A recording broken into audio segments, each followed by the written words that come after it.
What's up, everybody? We are back in the place to be seen, talking about some dumpster fire flicks. Oh, yeah. Oh, man. I am Joe Dove. I am the co-host of this particular fray into terrible movies. And of course, with me, as always, David A. What's up, brother? What's up, man? Sometimes when they pick these movies, I go like, oh, this will be fun. And then I realize then I have to watch them. And I go, why did I pick this movie? Now, this is a nostalgia thing for me because I remember I saw this in the theater. This is the first Highlander movie You saw this in the theater? I saw it in the theater. I watched Highlander backwards. I Oh, saw my this one God. first, and then I saw the original, and I was like, why did I watch the other one for it? And I love the first Highlander. Like, Yeah, me too. I saw this in 91. I was 10, and my mom took me to see it. And we had, like, back in the day, I didn't have a car. I was 10, obviously, so I'm not going to be driving anywhere. But we had to take a bus, and it was like 2.5 hours to get there because you had to go one bus because they closed all the local movie theaters. You had to take one bus all the way up to Hawthorne, and then another bus to get down Central Avenue, this is in New York, and to see this movie. So it was like two long buses, the number 40 to the number 60 or something like that. And it was just like all day. And then at least I got to see the movie. And my mom's best friend, Renee, shout out. My mom's friend and I and got the popcorn, hot dog, all the fun stuff. And this was I don't remember the name of the theater at the time, but it became a Bowtie Cinemas. And unfortunately now it's gone. The movie theater is not even there anymore. It's so crazy to see like the passage of time. And let me tell you, when I say the passage of time, sometimes time is kind and sometimes time is not kind. Yeah, I haven't seen this movie in a long time, and time was not kind to it. And so ironic that we're talking about a movie about immortals and how they see time pass. Yes. And I think if they could see time pass faster, they would have seen this movie. Yeah. So yeah. All right. Well, let's go into the first clip.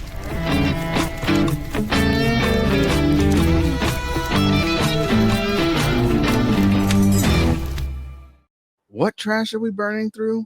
Highlander 2. Highlander 2. Yeah. It starts out with an old man whisper. I know. Ramirez, my old friend Ramirez. I knew him well. It was like, yeah. What the fuck was this whisper shit? Like he already he always famous for like whisper talking. Yeah. When he did movies, Christopher Lambert, and I adored Christopher Lambert when I was a kid. I still respect the man greatly. So. I mean, Mortal Kombat. Come on. Yeah, Raiden, baby. Yeah. So to sum up the movie, for people that have not seen the movie or they're blessed that they've seen the movie, there are quite a number of different versions of this movie. There is the theatrical cut, the Quickening. There is a director's cut, Renegade, and then there is also a special edition DVD. Is that right, Joe? Yes, that's correct. Yes. I decided to watch the theatrical cut because it is the worst reviewed, and it is the one that is called the worst movie ever made. I remember I believe this is the only one I've ever seen. I may be wrong. I may have seen Renegade. But to sum up, the year is far-flung future of 2024. Which is wild. Yes. McLeod, who is a mortal, who in the first film, if you haven't seen Highlander, a bunch of immortals cut their heads off to get the prize, etc. He got the prize. He won, decided to become a old man and learn all this knowledge from the universe. In the 1990s, 1999 to be exact, the ozone layer gets destroyed because humans, in order to save the world, because everybody's dying of radiation poisoning, he and another scientist create a dome, essentially a shield that protects the world from the radiation. Unfortunately, it does cut off the view of stars and the daylight, and so it's eternal darkness essentially.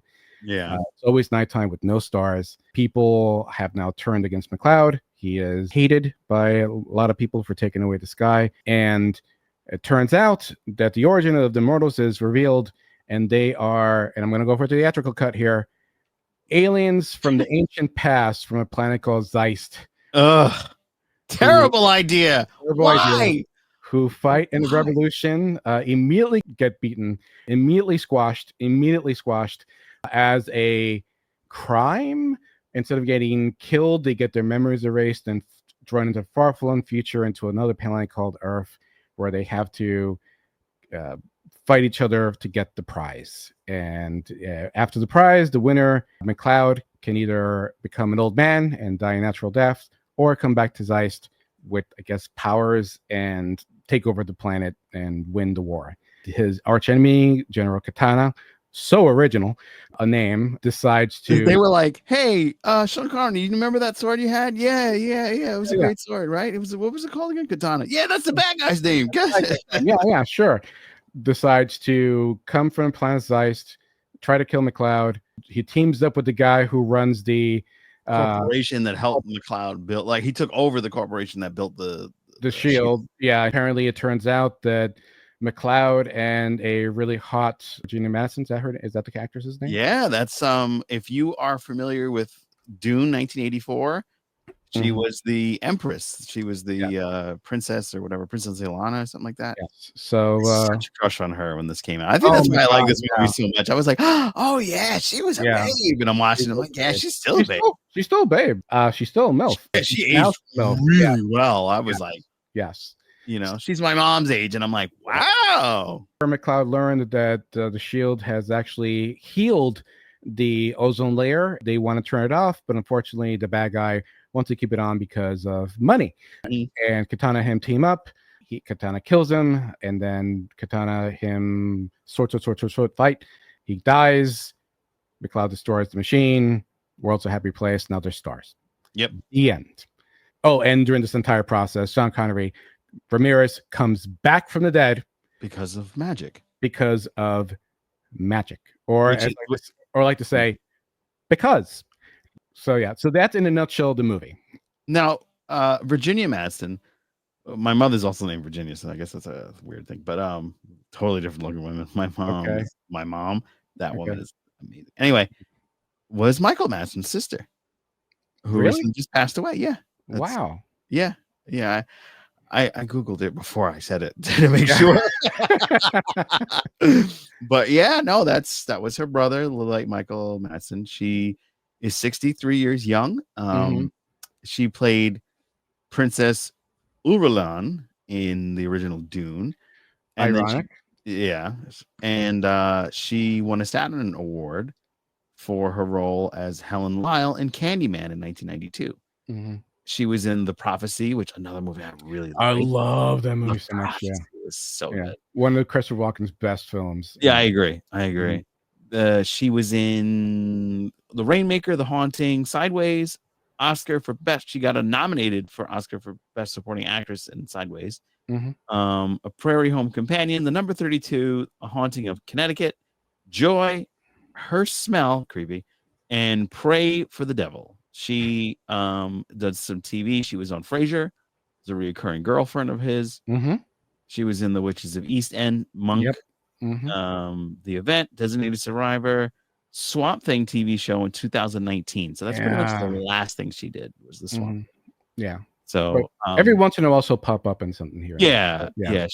So she's really cool. But Christopher Lambert, on the other hand, he's been a ton of stuff. I don't think he's doing anything right now. He unfortunately nothing happened, but he has this condition where he can only kind of see in 2D. Oh, really? Yeah, he has a vision condition. He's French American from Long Island, and he got his big role in Tarzan. Oh yes, I remember that. Yes. Yeah, The Legend of Tarzan. Yeah. And then he was in Lord of the Apes, and then a movie called Subway. But then right after Subway, he got the amazing role in Connor McCloud in Highlander 1986. He would just, everybody's like, yeah, Highlander, Christopher Lambert. And that's just like suited him. But what I love about Highlander, do you know who was originally going to be Highlander? No, I do not know who originally was going to be Highlander. Kurt Russell. No way. Yep. Wow. He actually put it pretty good too, I think. I think it would have worked. It's just that like, he might have had like a weird Irish accent or Scottish accent, and that would have been kind of weird. But Lambert fit the role, and I think it worked well with Christopher Lambert. What's so funny about that movie is that originally what happened was the writer of that movie, you would know more than I would about that, was a college student. He wrote this great script. These two knuckleheads came in and bought the script and said, well, we'll buy the script, bought it dirt cheap. They said, listen, we could give you more money, but listen, this is what we'll do. Whatever the budget is, you'll get double of it. Thinking nobody's going to do this movie, right? Suddenly, Lambert signs on. And they go like, wow, he's a pretty good star. He was in Tarzan, blah, blah. So budget goes up a little bit more. They get a little bit more funding. Suddenly, Sean Connery comes in. Budget explodes. Yep. Right. And then Clancy Brown gets paid peanuts. He's talked about it. Yeah. So because of their hubris, this guy made a shit ton of money off of Highlander, as he well deserves. Yeah. The first Highlander. Amazing. Is phenomenal. It's still, In I fact, think it still holds they're up. Remaking it supposedly with Henry Cavill right now. Yeah. Oh. I would have liked another actor. There's this Me too. actor. There's this actor, this British actor. He was on a TV show called Dirty Man that I really liked a lot. Yeah. And when people used to ask me like who should play Highlander, I'm like that guy. He wasted his time working on Grey's Anatomy. So if you don't know from He was originally signed on for the remake. I think it was Jason Momoa, right? No. Yeah, he was at one point signed for. As Kurgan. Yes, as Kurgan. Yes. Yeah. No, I mean as McLeod. Oh no, I don't know. From Guardians of the Galaxy. Chris Pratt? No. Thank God, because that would have been weird. Yeah. Immortal? That goes against Jesus. I can't do this movie. No. Bradley Cooper. Oh wow. Okay. Yeah, he was in negotiations for that for a long time and just fell apart. Thank God. Yeah, I agree. I don't think he would have been a good McLeod at all. But yeah, Christopher Lambert, big fan. He had a lot of close calls with great films. The biggest one being Martin Riggs from Lethal Weapon. Oh wow, I did not know that at all. Yeah, he was originally going to be Riggs, but he turned it down. I can't believe that. He turned it down. Okay. Yeah, and he was John Glenn's first choice for the role of James Bond in Living Daylights, but he couldn't get it because of his accent. And then he was also considered for the lead role of Edward Lewis in Pretty Woman. Okay. Yeah, he would have interesting, right? That would have been interesting. I think he would have done a good job. Yeah. So Highlander the Quickening premiered, reuniting Christopher Lambert with Russell Mulcahy and Sean Connery. Now, exactly. Backstory of that, Sean Connery was really close with both of those guys. More so Christopher Lambert, and Christopher Lambert and him were really good friends. From what I understand, and comments below if I'm wrong, but Christopher Lambert just wanted a reason to hang out with Sean Connery. So he was like, hey, we should do a Highlander sequel. And we should bring back Sean Connery. And they were like, well, actually, what happened was the movie tanked in the US, right? It tanked in the US, which is bullshit. But all the best movies. The original Highlander tanked in the US, which is bull. But it did well overseas. It did incredible overseas, which they were like going like, oh my God. So these people got involved, these financiers, they're like, this movie is a mega hit in Europe and blah, blah. And they're like, we'll give you all this money to make a sequel. And they're like, but there's two stipulations. Number one, it has to be a sequel. And number two, Sean Connery and Lambert have to be in it. Right. And they're like, but Sean Connery dies in the first one and is a closed movie, which it should always be. Yeah. And they're like, no, we want to get the money. We got to do this. We're going to do the sequel. And that's when things began to spiral downhill, as you know. And so Sean Connery was down because he liked, like you said, that he was friends. And also they offered him a shit ton of money for 6 days of work. Yeah. So, yeah. But no, they were really cool. And Lambert wanted to do it because he wanted to hang out with Sean. Oh, yeah, of course. Who wouldn't want to hang out with Sean? Yeah. I know my mom was like, I love me some Sean Connery, baby. Let's go see that Highlander. Sean Connery coming back from the dead. Yeah.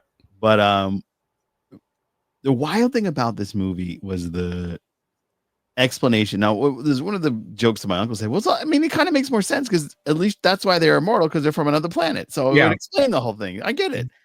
And he loved that originally. He's like, I don't want to hear another version. That one works. But I always thought that was dumb. It is dumb. Yeah, because there's no indication that he was from another planet at all. My thing was, I always thought he was a fairy realm kind of situation. I always, because like in the first one, he touches nature, he feels a deer and blah blah. And I always thought like, oh, and then like in the TV show, at one point they kind of indicate that Duncan was possibly replaced at one point. That he was, as a young child, he was good at one point and then changed at the other point. And I always thought, oh, he's a changeling, because in Irish lore, fairy steal children and they replace them with fairies. So I always thought like, oh, so that would actually make sense. They're fairies. They're like gonna dimension, like, if you want to call it, like, whatever. For me, like, I always thought that fit. They always made them aliens or some kind of, I don't know what the hell was Source was about, but like, yeah. Oh my God, the Source was terrible. Yeah, whenever they've tried to, but man, when those two hands touch, look at all that magic. Yep.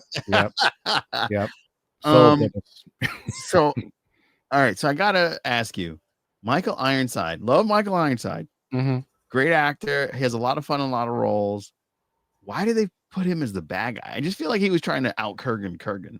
Oh, but that was the whole point. I mean, there's even a scene in the church where where Connor's like looking at his last dead wife's, as he calls her, grave. Essentially the same scene as with Kurgan, but only done worse. Yeah, don't take it out and use it; it's going to rust. It's like, it's like literally a dollar store version of Kurgan. Was yeah. I just thought it was a dumb move. When I talked about versions of this movie, there's actually one theatrical version, which you saw, Renegade, which gets rid of the aliens. Special edition, which is the one I own, which is the Renegade one, getting rid of the aliens, but they improve the special effects. And I'm like, I don't know, it seemed the same. And then I watched the comparisons. You know the scene where they finally get to the mountaintop, and in the original one, it's like the shield is shitty and you can't tell. And then in the special edition, the shield's good, and it has these spikes that pop and hit the mountain. That's the difference. Okay. So I was like, that sucks. That's it. Like, I paid all that money because back in the day, DVDs were expensive, and it was DVD. I think I paid like $60, $70 for it. And I was like, God damn, but here nor there. And then there's the British theatrical version with the fairy tale ending. Yes, with the fairy tale ending. That's exactly right. So those are how many versions of Highlander the Quickening there are. Worst rated movie, 4.2 out of 10 on IMDb. Well deserved. 31 out of 100 in Metacritic. 31 out of 100. Crazy. They did it at Highlander in Argentina. Yep. Because it was so cheap. Essentially, yeah. There's a whole special feature behind the scene documentary, which I also saw, which essentially is there just basically kissing Argentina's ass for the entire den. But yeah, it was super cheap. The currency went under, and so they were paying in dollars. Nobody wanted to take a check, so they had to have like armed guards to pay folks because they were paying them in cash, American dollars. I think somebody said like that. Was it UK and Argentina were at war or some kind of like situation there? I didn't know that at all. I didn't know that they had a conflict, but yeah, there was a big conflict. There was the woman prime minister, Margaret Thatcher, I think. Yeah, and basically they were going to take over Argentina. They were like, they was one of the still subjected when they still had the sun never set in the British Empire. That was one of their subjugated lands, and Argentina's like, buzz off, we're done with you. I don't know. I haven't never been to Argentina, but I'm sure things are better. Have you ever been to Argentina? I've been to Colombia. I've never been to Argentina. So they filmed that because it was dirt cheap. That's why the sets don't look like the city looks weird. They had this weird thing that was like kind of Blade Runner-ish. It reminded me of Max Headroom. Yeah, it's like a mix. Yeah, and Brazil. I've actually never seen Brazil. I've only seen clips of Brazil, but a lot of people. Bad movie though. So no, I know. Yeah, exactly. But I know that influenced a lot of different movies. Brazil was like a very classic film. It's a great film. Yeah, Boys so reminded me a lot. Also great. Yeah, but Highlander not great. Highlander 2 not great at all. And then they did a third one, and then they did a fourth one, and then they did. No, we stopped talking about Highlander movies after Christopher Lambert's not in it. Then they don't make them anymore. No, you're right. They did, I think, 5 of these total. 5 and the TV series, which the TV series was actually excellent. Yeah, like if you're gonna do a sequel, TV series is where you go for the sequel. Yeah. I mean, the only thing I didn't like about that is like the explanation. I think it was an Endgame, or I think it's Endgame when the two of them got together. Yeah, and it was like a passing of the torch thing. Well, I mean, he was in the pilot. Lambert was in the pilot. Yeah, Lambert was in the pilot, but like they both survived in the pilot. So I always thought in my head, the show's going to end with Duncan getting killed because Connors wins the prize. So yeah, but no, it's alternate universe basically is what it is. Yeah, it's like Highlander World B. You know what I mean? No Zeist, no Planet Zeist, no Planet Zeist. Yeah. Anyway, so you were talking about the plague of radiation that everybody was getting, and of course Highlander was immune to it. So apparently he can go to Chernobyl and help shut that shit down. Well, not just that, but what I love about it, right, is in the first scene, this drunken woman starts saying to him, "You ran my life. My life is crap because of you," which is like, what, number one, why? And number two, it's like, so you'd rather be dead of radiation poisoning. That's what I was gonna say. Like, I think he helped everybody. I mean, even the bartender goes like, I think he helped people. And she's like, he did say that. You're right. Yeah. And she's like, you don't know what you're talking about. And I'm like going like, lady, you would be a freaking fried egg if he hadn't made the shield. You know, what are you talking? And it's not like she's this young girl who like grew up past the shield. Yeah. You know, like she's an older woman. You would have been there. When everybody was dying. Yeah. Stupid. It was poor decisions. But I love the usage of all of even though the score was done by one of my favorites from The Police, Stuart Copeland. He did I love the big highlight of this movie is the score. Yeah. There's also some Queen thrown in there. There's some Queen thrown in there because they still own the rights. So they were like, hey, let's just throw this. We own this. Put it in there. Yeah. But it also kind of worked because the whole focus was the magic of bringing them Sean Connery back to life from being very dead. Yeah. From the other movie. So it was like the magic still works and all that stuff. Sean Connery was a scene stealer. Yeah. This, again, that whole scene when in the beginning when he comes back. I'm assuming it's on where he died. Yes, where he died, apparently. Yeah. Which also, as a kid, right, when I watched this movie, I never really understood this because he shows up in the very famous, apparently it's a very famous British theater where Shakespeare actually did his plays. He shows up there in the middle of a Hamlet scene. And as a kid, I always thought, I mean, he must have been to a play or two in his lifetime. No, I don't think so. He was all about Shakiko because he traveled the world. He was different things. He was Egyptian. He was Spanish. He would dress like Spaniard. Yeah. Talk about cultural appreciation. Yeah. We have a real Scottishman playing an Egyptian. He was an Egyptian who worked for Spain. Yes, who lived in Japan, married a Japanese wife, then eventually winds up working for the British Crown as a fake Spaniard. Spanish Crown, sorry. Yeah. As a fake Spaniard. And they went all over the place with that. Yeah. That was one of the downsides of the first one. I was like, wait, what? Yeah. You kind of like let that go because it's so cool that your brain just goes, whatever, I don't care. Yeah. That's a good point. This one, you do.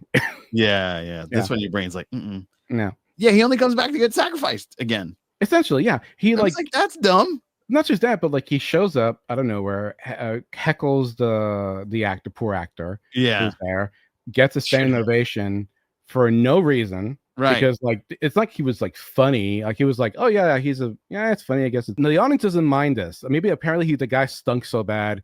Goes to the most famous tailor in England. Gives him that pearl earring. Yes. Pearls are not worth shit. They're not really, it's not like you give him a gold coin or anything like that. And it suddenly goes through a fast forward montage of him getting into a suit, which I'm assuming he got that suit for real or something. I don't know. Gets on a plane with the most terrifying in-flight movie. That in-flight movie was sick. What the fuck? Yeah, there was that, and there was also another scene where they're watching a commercial. The psychic cook, and there's like a ghoul zombie. Yeah, ghosts strangling each other. What? It's like they drew RoboCop in there for some reason. Yeah, I'll buy that for $1. Like, yeah. I think that was just the thing to do because RoboCop had some moderate success. So hey, why don't we do like a RoboCop thing? That'll be edgy, you know what I mean? But that was just there's so many poor decisions in this movie. It's ridiculous. Now, one of the things I got to talk about is the sidekick villain brother guy thing. This guy. Okay, if we're gonna talk about what's good, I'll tell you about right now. This is good. I thought this was bad. Really? I thought this was ridiculous. I thought it was cool. Like I thought it was like the Joker mixed with Green Goblin, spiky hair, like a porcupine. I thought that was awesome. They're flying and freaking in a hoverboard and like wings and flying around like Batman and whatnot. I thought it was cool. I thought it was like really cool. And also the smartest immortals there. Here's the thing, right? Katana decides he's going to go to the future on Earth to kill McCloud because he doesn't want him to come back to a shitty planet, because who would want to go back to this planet? I love Dune. I love the movie Dune, the ones that came out, the both of them. I loved them. I know there are a lot of people that read the books who probably have a problem with me about that, but I love it. I love Dune. This place was Doom Light. It was crap. I was like looking at it going like, who would want to go back to this planet to rule this planet? Because this planet is garbage. Right. It's just a desert. Yeah. And this guy, when Katana goes like, well, I'm going to send you to kill McLeod, blah, blah. And this guy goes, why? He's an old man. And he slaps him. Right. Yeah. And then the other guy goes like, we could just like wait for him to die. He's going to croak any minute now. Like, why do we got to go back and kill him? He's like, going, good, helps hard to find like that. No, these guys are right. These guys are smart guys. And you slap them and you call them idiots. They have a better idea than you do. Because of them, because you sent these guys, McLeod now is back to being young. By the way, immediately when he gets to Quickening, makes him horned up because he bangs Virginia. Right out of nowhere. That bothered me. I was like, even back then, because like I always thought she was hot. I was like, no, not her. Like, you know, he becomes young again. She's like, you know, oh my god, he just bangs her against the freaking garbage. Yeah, and pail, she lets it happen. Like, I don't she's know. She's into it. You know, like he was 80 years old like 5 minutes ago. Like, come on. Yeah, seriously. Like, old balls. You didn't establish like her going like, I had a crush on you when I was a young girl. Blah blah. Like nothing at all. Nothing at all. Why kill both of them right off the bat? Like, he should have killed one, and one should have ran away, and like Katana should have come up and like, all right, now kill him right. And then he should have like killed them later on because they're crazy. So he could have like broken the rule. Yeah. Where they don't fight on holy ground, and he could have like come at him when he was honoring his dead wife, second dead wife. Yeah. Last wife. Yeah. I don't know if was she always supposed to be dead, or did not want to come back for the movie? And honestly, I wouldn't blame her if she didn't want to, but no, I think she was always supposed to be dead because you got to give him a love interest. You got to have a you got to like move on, I guess. That was the way it was in the 80s. Like if you had a character who got married at the end of the movie, the love interest has to die the next one. You know, she has to die because you got to bring in the hotter girl. You know, right? You're right. Yeah, immediately bangs her. Yeah, immediately. Yeah. I just the Quickening got his. It was like Viagra. Yeah, it was the blue pill. And the rest of the movie is him trying to meet up with his old buddy Alan because the shield's fixed. And she's like, "Oh, listen, my man, we've got the coordinates. The shield's good. Everyththing's great. We need to take it down." And the corporation's like, "Nah, you're not taking that shield down." You know? Yeah. And it's John McKinley, right, from Scrubs.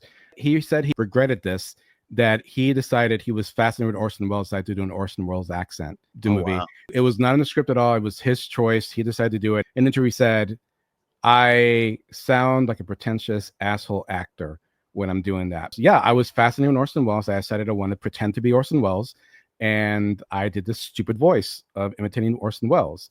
He's right. He looked like a goober. You know, he acted like a goober. The hell? But you know what? It fit though, because it's like a corporate asshole. Yeah, he's the CEO that, you know. But he's supposed to be this menacing guy, and he winds up becoming like, it's like a snob. Jesus Christ, dude! Like, and then he meets his demise because he gets thrown out of a window by the balls. By the balls. You know? And then he, instead of going, "Wow, no, you're just nuts," I thought would have been a better line than. Oh yeah. There was a lot of great things that could have, and bizarre things that could have happened. But so to go into our next segment, Joe.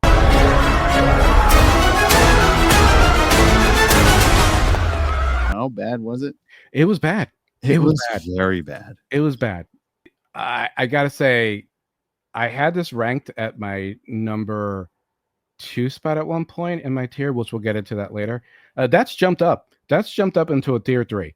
That's jumped up, dude. At least the Quickening version. I don't know. I don't really feel the Renegade is like I said, is a little bit better. Everything happens the same. The only difference is, and it makes it like confusing because it's like, wait, they're in the past and they can go into the future, but the past has technology to take you time warp. Ancient astronaut theory. Ancient alien. Ancient astronaut. Ancient alien theory. Yeah, it's just dumb. And like that's the problem. Like if they cut all the planet, like there was a rumor that Michael Ironside talking to those people, and they cut all that out, and it's a little bit better. Like it's a 5 instead of a 4.5. You know, what I mean? It was awful. It was bad. Yeah. Like I'll watch it and I love Highlander, and I will just watch the fight with the twins and the Sean Connery coming back, all the Sean Connery scenes, skip and watch the scenes with the CEO and then Alan dying. How bad was the Alan dying? It was He's like, "Cloud, you made it." So the longitude 64, latitude 25. Yeah. I was like, show us what happened. Like, how he's so fucked up. Like, is it just because they just threw him in the hole, and that's because the hole those people beat him up? Like, there was no exposition. It was just this is how he's beat up. Yeah. Who did this to you? I don't know. It wasn't written in the script. Yeah. There's some like bizarre choices in this movie. Like, for example, there's one point where McCloud is driving and he sees these two homeless people, and this guy is shaking his girlfriend who has stellar tits, stellar boobs. It's like that. The commercials, Katana just suddenly turns into the Joker at one point and just drives a freaking subway. That made no sense. It was like miles an hour. How does he even know how to use that thing? Yeah. No. And then everybody dies. Like they killed the baby too. They killed the baby. They killed a kid. They killed everybody. You know, everybody. And like, for what? And like, and he like everybody else is flying except for him. He's standing there going, wee. That doesn't make sense. Trains do not go 600 miles per hour. I mean, future trains apparently. I don't know why they would want to go to 600. They don't now. I mean, those speed bullet trains, they go pretty fast, but I think it goes up to like 110. Yeah, I don't think it goes 600 miles. This is ridiculous. It's absolutely ridiculous. It's just so many ridiculous things. It just makes me mad because I love Highlander and they just fucked up. I mean, literally, dude, there's that part where like they're literally driving out of the prison, and as they turn a corner, there's Ironside going, and they run him over, and it's like, why? Where did he come from? He just popped up out of nowhere. He's like, hey guys, look at me. No, you're gonna be over. I mean, at one point, Ironside takes a cab and just shoves the sword in the cab, and instead of the cabbie going like, oh my god, he goes like, yeah, man, yeah, and he's like busting his cab, and I'm like, what kind of reaction is this? Like, what is this?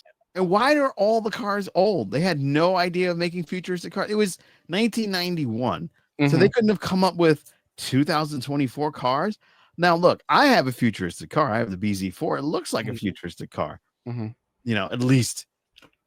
But we're still driving 1960 Porsches and in 1950s cars, 1920s cars. That doesn't make any sense.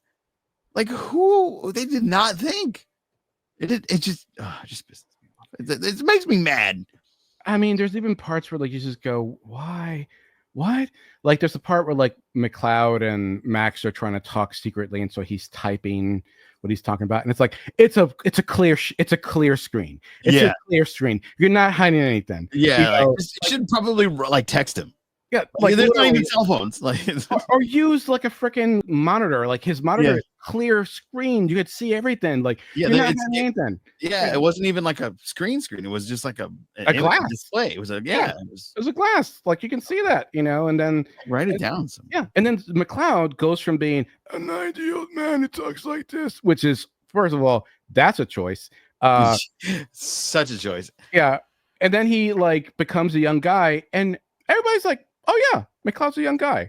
Like this 90-year-old man who's been in the news, who's a legend. He's like a freaking Elon Musk kind of level, kind of like famous. Yeah. Suddenly he's a young man. And everybody's like, oh yeah, whatever. Yeah, that tracks. The freaking bad guy Orson Welles wannabe is like going like, oh hey McCloud, I've heard about you. I'm like, yeah, because he's been around for 90 freaking years. Yeah, and you should have been like, wait a minute, how the fuck are you still a young man my age? You know what I mean? Like seriously, you know, what is going on? You know, the scene of the in-flight movie where it's just like, what? Why didn't Ramirez just show up next to McCloud? I mean, he literally said, when you call me McCloud, I will be there. McCloud, you know, like, it's like, all you have to do is call me. I'll be there. Yeah. You know, and call my name. Yeah, all I'm thinking about, and all I'm thinking about, right, while I'm watching this movie with Sean Connery and the Sean Connery scenes, all I'm thinking about is like, dude, you passed on Gandalf, you passed on the Matrix. Because you didn't understand what they were. You chose. Well, who was he supposed to be in the Matrix? He was supposed to be Morpheus in the Matrix. He was supposed to be Morpheus? They offered him the part, and he said, "I don't get it. No, I'm not doing it." Get the frick out of here! That's why he did League of Extraordinary Gentlemen, because every single thing that would have been his last movie. Yeah, I mean, essentially, I mean, I don't know because like what happened was his last movie. It was his last movie, yes, but. Because like for so many years he kept like people come up and go like, hey, we want you to be in the Matrix Morpheus, and he was like, I don't know what that is, I don't understand it. and everybody's telling him like it's going to be a great movie. I don't understand what it is. I'm not doing it. Would it have messed up the Matrix to have him? All right, Neo, I'm going to give you a choice. Well, it wasn't just you that. Take the blue pill. And you go fuck your mother. You know? Well, not just that, but Will Smith was supposed to be Neo in the Matrix. I remember that originally. It was supposed to be like There's a great YouTube channel if anybody's watching called Bullets and Blockbusters, that they go over like all these like what ifs of, because like they research it and they find out what the movie would have been like had this happen. Great video on the Matrix. And he passed on that. They offered him Lord of the Rings to be Gandalf, which would have been glad he wasn't. I don't know, man. It would have been pretty cool, I think, in my opinion. Although, like, Ian McKellen owns it. Ian McKellen killed it as Gandalf. He is Gandalf. Like, if I ever meet him, it's like, hello, I'm Sir Ian McKellen. No, you're Gandalf, man. You know. Yeah, like I mean, I honestly, I think that I would have liked to have seen that. I think he would have done a good job. I think it would have been weird. It would have been different. Yeah, he passed on it because he didn't get it, and then finally he passed on Skyfall. He's passed on Skyfall also because he kept passing on these great roles, and people were telling him, you have to do these movies. These movies are really good. And he'd go like, I don't understand what they are. I'm not doing them. And then the next movie that came in his way was The League of Extraordinary Gentlemen. It was a different script back then. So let's be fair. It was a different script back then. It was more like the comic book. If we'll go into that when we watch that movie in the future. But like, but I don't know if you've read the comic book. It's amazing. But anyway, so great. Yeah, he goes like, okay, fine, I'll do it because every other thing I've done before that I've passed on is just an amazing movie. He does it. It's horrible, such a horrible experience. He retires from acting. The director never directs anything ever again after that because of a horrible experience that was. When I'm watching that, I'm thinking like, this is what you chose. This is what you said. Yeah, I'll do this. You know, Highlander 2. I mean, yeah, I get it. 6 days of work and you get a shit ton of money, but dude, that's why he did it. And he got to hang out with his boy. I know, but have some self-respect, man. No, I want money and I want to hang out with my friends. You know how many times they probably went to Argentina? Sean Connery in Argentina. Oh, I'm Sean Connery. Come dance with me, Argentina. You know. Apparently he was dancing tango with the costume designer because she was talking about how amazing that was. She was dancing tango with him. He was having a ball down there. They just had fun. They don't give a shit. Whatever, Highlander. Remember when we got to go to Argentina and I banged all those whores? I'm telling you. Oh yeah, he had a blast just hanging out. He didn't care what the movie was going to be. He was like, hanging out with Chris. Yeah, sign me up. You know. He flies on a plane for the first time. He's freaking out, and the first thing he put this insane film of like, you're gonna die. Essentially, that's what it is. You're gonna die a horrible death, you know, in the most calm and nice manner they say. It's like you're gonna, and then suddenly he winds up hitting on all the women on the plane. One of them, who the actress actually wound up marrying somebody in the crew. The black-haired chick? Black-haired chick, the really bad actress. Yeah. Also hot. Yeah. Not a great actress, but she's not a great actress, hot. And what do you think he whispered to her? I have no idea, but it must be. It sounds like he was like, oh yeah. He said, oh man, I don't remember the line. He said like, I don't eat what I. Oh, things I don't recognize. And I think he said, and he said, brown-haired women are better because, and Cleopatra, Joan of Arc, blah blah. Yeah. What he said, like Cleopatra, like all these people, but he said, and he whispered like right before he whispers, it's sort of like goes inaudible, and I think it was because they give better blowjobs. I think that's what he was saying. Yeah, exactly. And they're like, whoa, and it was probably ad-libbed, and they were like, oh, let's take that all years because they give better, and then they closed it all. Like, can't say that, bro. Yeah, exactly. And has a really cool fight scene with McCloud just like fencing. That was pretty cool. They sneak into the prison by driving it in and getting, just shot a bunch of times. And then I guess this funny gag where like McCloud goes like, oh, I got shot 100 times. And Sean Connery's like, 102, I win. Yeah. And it's like, do you know what a bullet is, dude? Do you know what a bullet is? Yeah, exactly. It's like, what happened, McCloud? They had these little things, and it was like little pieces of iron just piercing my skin. Exactly. The future's awful, McCloud. What did you get the prize for? Yes. And then he uses the Force and turns into he turns into the Force Ghost. The Force Ghost, yeah, essentially. Such a stupid way to die too. It wasn't even like a fight scene death Here's the thing that pissed me off about this section. Force Ghost thing. He puts the sword in the ground, right? Mm-hmm. And he uses his Force Ghost powers. Okay. And then the thing collapses, and magically McCloud has that sword. Yes. I'm like, wait a minute. How did he get the sword? It's not like, wait a minute, Ramirez. Yeah. Hey, buddy. Yeah. You know what I mean? Like there was nothing. That's It was for just you. magically had it. Yeah. I was like, I thought he was gonna like when I first started originally. I was like, oh, he's gonna grit it and he's gonna go push it back up, and then it'll go away and they can all get out. Yeah, you know. But no, it was just that. And then like, how come when he pushed it, all of a sudden the door opened? Like they were pushing buttons, and then magically the door just that one door, not both doors, just the one door. Yeah. Apparently, if the fan breaks, the door opens. Yeah. Why? Why is there even a door to begin with there? So why? Here's the science nerd in me going, wait a minute, if it's a propelling contraption and you have metal swords, why don't you just stick the metal sword and then it'll get stuck and then it'll get Jam stuck it. and it'll jam it. What the are immortals dumb? Is that what happens? Like I always pissed me off. Yeah. And then they have like the worst thing I hate the most in movies is so they're in the desert, right, trying to find a freaking weak point in the shield. Yeah. And they do something in film that I've always hated this, and it never works. I don't know why they do this, which is they film day to night, which is basically they take a filter and they it's clearly you're filming in the day, and they take a filter and they make it like, oh, it's nighttime. That never works, dude. It never works. They literally tried that in Wonder Woman 84. And it still looks like garbage. You know? Wonder Woman 84 is garbage. All around this garbage. The first Wonder Woman was great. Mm-hmm. Well, compared to Zack Snyder movies, the first Wonder Woman was good. The second one was trash. Justice League was trash. Batman vs Superman was trash, and the Snyder edition was a little bit better. But you know what? Still trash. I don't want to do that movie for Dumpster Fire. Please, we cannot do that. I can't watch that again. We'll think about it. I don't know. No, don't think about it. It's awful. I did that movie for I think we did it on the channel because it was terrible years ago. Which one, the Joss Whedon version or the Snyder? I think the Josh. The Josh one is garbage. Yeah, it's so hot garbage. And then I just recently did it on our friend Jason Orgas's channel, the coach of the Cavs Squadron, which is like, and I had it on his channel, and I was like, oh my god, I can't believe I'm watching this again. And I saw like the black and white version. I was like, this is cool watching it in black and white. And then after like 30 minutes, like, this movie is terrible. Yeah, it's pure. It's I mean, the Whedon version is garbage. It's pure garbage. And this one's worse, I guess. I don't know. I guess it's worse. And no, it's not worse because when the dark scenes are being filmed, you can tell it's a movie. You know what I mean? You can see what's going on. When I watch the Justice League or the regular Zack Snyder one, I can't tell what's going on. I don't know if Batman's fighting or if the thugs are fighting. I'm like, what? I can't tell what's going on. Yeah.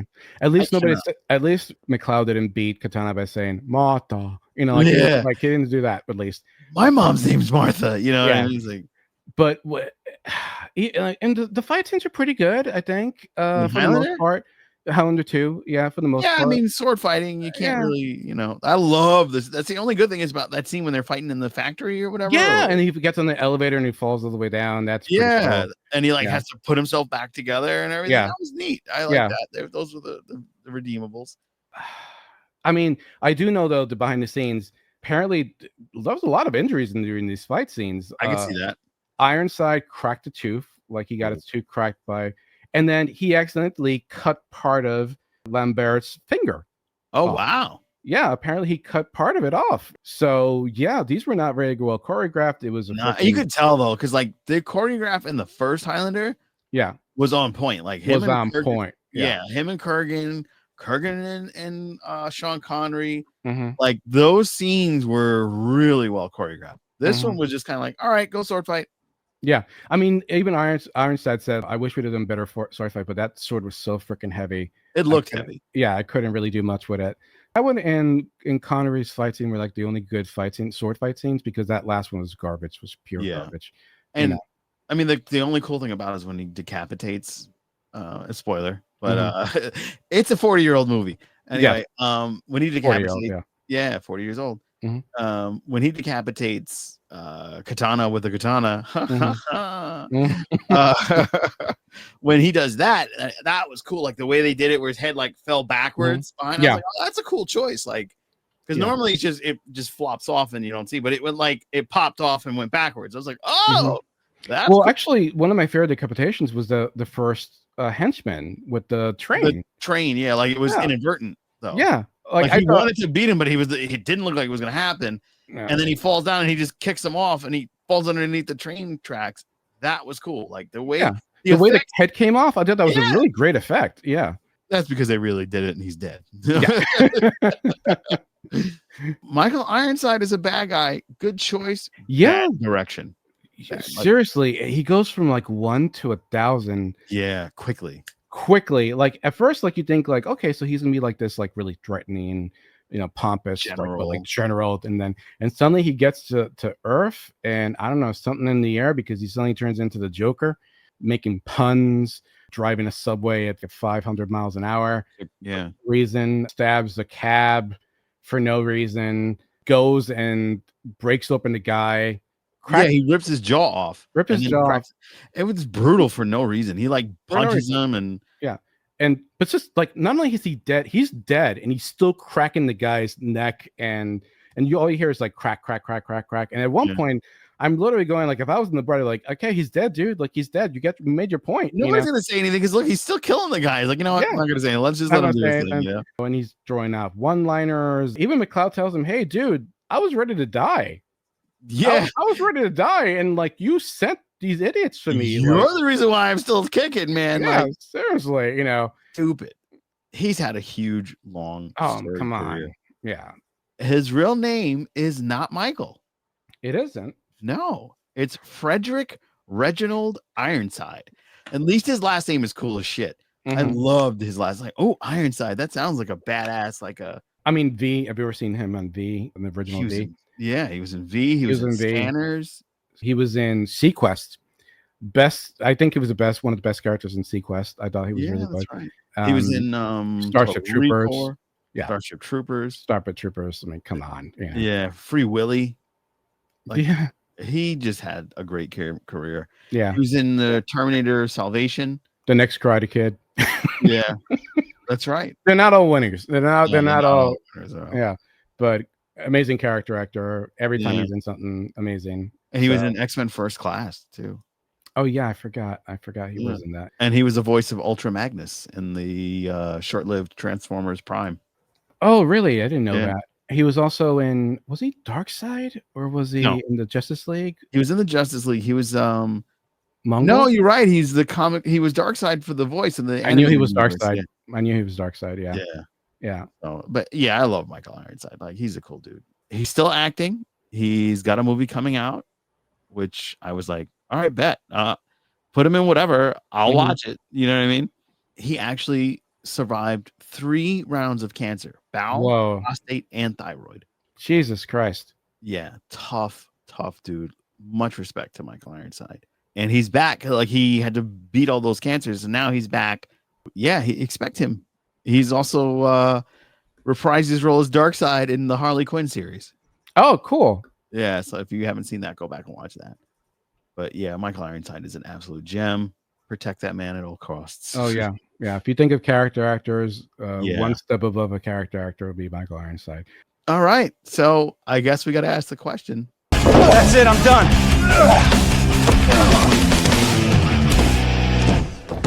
God, I tapped out like, I think like one time during this. Oh. And I actually, to be fair, I think I'm probably if you count doing things while the movie's playing as tapping out, then I guess I tapped out more than once, because this film is dog crap. It's pretty bad.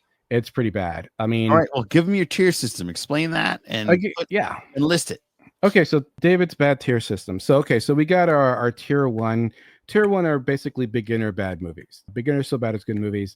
I like to throw in Madam Web. I like to throw in Craven as like beginner bad movies. Like, you want to see like, hey, do I like bad movies? Like, would I do that? Yeah, Madam Web, Craven. It's a good little thing to like wet your whistle. Tier 2, it's a bit more advanced. I would say The Room is definitely one of them. Samurai Cop. At one point, I had Highlander tier 2. No, we're gonna throw this up at tier 3. Tier 3 is Highlander 2, Troll. These are movies that you go, yeah, I'm gonna probably wind up, Star Wars Holiday Special.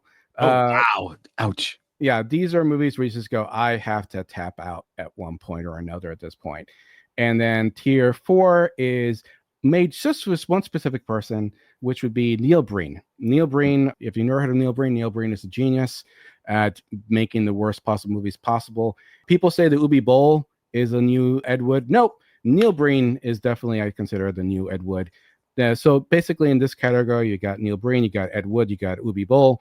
These are movies that they're tough. They're tough watches. I would not blame you if you can't get through a movie. Like if you tap out, as in seriously tap out, I can't continue with these movies. I don't blame you. These are super advanced. I would not do these if you're just starting to get into so bad it's good movies. Yeah, that would definitely be it. And then tier 5 is dog shit. Tier 5 is there's no way you could justify this being a so bad it's a good movie. Like Cats or The Angry Hulk. These are movies that wow, that you brought Yeah. back some pain. So Highlander also sucked. Yeah. And that's how we're going to end it, guys. Dave, tell everybody where they can find you. You can find me on Instagram as Real David Arroyo. I write for a show called Gone But Forgotten. I talk about TV shows that have long been past, we wish would come back. They were canceled too soon, or they made such a big impact on our lives that we still miss them to this day. Our new episodes should be coming out possibly this week. I'm not sure. That was what I was told. Based on Freaks and Geeks. That's going to be our latest episode. After that, I will be doing Veronica Mars, and the plans are for following that Battlestar Galactica, the new one. Yes, so you can find me doing that, and doing the series. You're now a member of the To Be Seen family. Remember to like, share, and subscribe. But you can also become a member. You can be a channel member. We have that feature now. We just unlocked it this week. Thank you, Ozzy Osbourne. Rest in peace, my brother. You can now become a paid member, and that gets you all types of perks. And you get to watch our shows before anybody else. You get first dibs and plenty of other wonderful things. So become a channel member, and we will mention your name in the beginning and the end of all of our shows. So if you're a Ghost fan, if you're a movie fan, if you like music, then To Be Seen is the place for you to be. I'm Joe Dove. This was Dave. I will see you Friday night at 9 p.m. on the other sister channel, Captain's Quadrant. Good night, everybody. See you guys.